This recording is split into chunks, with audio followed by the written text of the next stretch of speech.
मेरे प्रिय भक्त, जब तुम अपने जीवन में कठिनाइयों से घिर जाते हो, जब तुम्हें लगता है कि तुम्हारी शक्ति क्षीण हो गई है और जब अंधकार तुम्हें चारों ओर से घेर लेता है, मैं महादेव तुम्हें ये उपदेश देता हूं कि तुम अपने भीतर की उस अग्नि को पहचानो जो कभी बुझती नहीं। जीवन एक अनंत यात्रा है।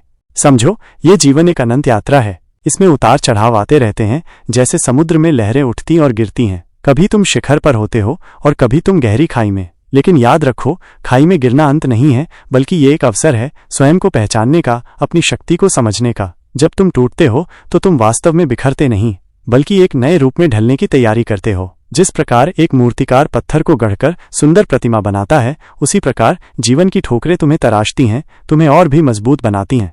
हार एक भ्रम है।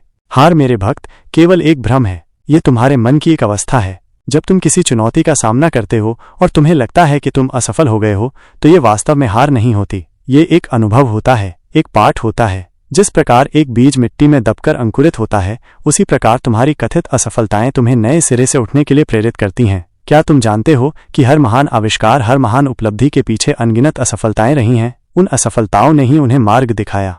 तुम्हारी आंतरिक शक्ति, तुम्हारे भीतर अपार शक्ति का वास है। तुम स्वयं शिव का अंश हो। तुम वो अग्नि हो जो प्रलय में भी शांत नहीं होती। तुम वो जल हो जो हर बाधा को पार कर जाता है। तुम वो पृथ्वी हो जो सब कुछ सहती है और फिर भी जीवन देती है। क्या तुमने कभी अपनी इस आंतरिक शक्ति को पहचाना है? जब तुम निराशा में डूबते हो तो तुम अपनी उस शक्ति को भूल जाते हो, लेकिन मैं तुम्हें याद दिलाना चाहता हूं कि वो शक्ति हमेशा तुम्हारे भीतर विद्यमान है। बस उसे जगाने की आवश्यकता है। प्रतीक्षा और धैर्य। सफलता और सही समय की प्रतीक्षा करना भी एक तपस्या है। जिस प्रकार एक किसान बीज बोता है और धैर्यपूर्वक फसल की प्रतीक्षा करता है, उसी प्रकार तुम्हें भी अपने कर्मों के फल की प्रतीक्षा करनी होगी। तुरंत परिणाम की अपेक्षा मत करो। हर चीज का अपना एक उचित समय होता है। सूर्य अपने समय पर उदय होता है और चंद्रमा अपने समय पर अस्त होता है। प्रकृति का हर कण धैर्य और प्रतीक्षा का पाठ पढ़ाता है। तुम भी इस शाश्वत नियम का पालन करो। जब तुम अधीर होते हो तो तुम अपने लक्ष्य से भटक जाते हो। शांत रहो, अपनी ऊर्जा को सही दिशा में केंद्रित करो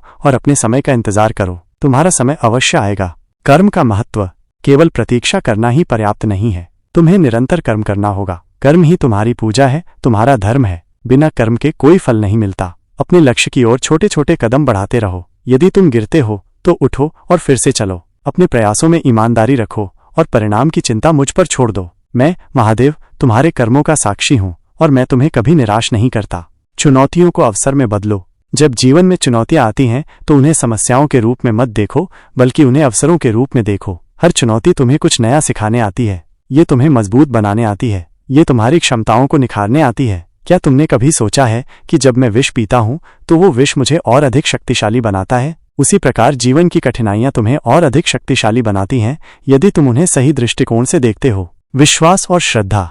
सबसे महत्वपूर्ण है विश्वास। मुझ पर विश्वास रखो, स्वयं पर विश्वास रखो और ब्रह्मांड की शक्ति पर विश्वास रखो। जब तुम विश्वास करते हो तो तुम असंभव को भी संभव बना सकते हो। श्रद्धा एक ऐसी शक्ति है जो तुम्हें हर बाधा से पार ले जाती है। अपने लक्ष्य के प्रति श्रद्धा रखो, अपने प्रयासों के प्रति श्रद्धा रखो और अपनी क्षमता के प्रति श्रद्धा रखो। ये श्रद्धा ही तुम्हें अंधकार से प्रकाश की ओर ले जाएगी। आत्मचिंतन और आत्मविकास।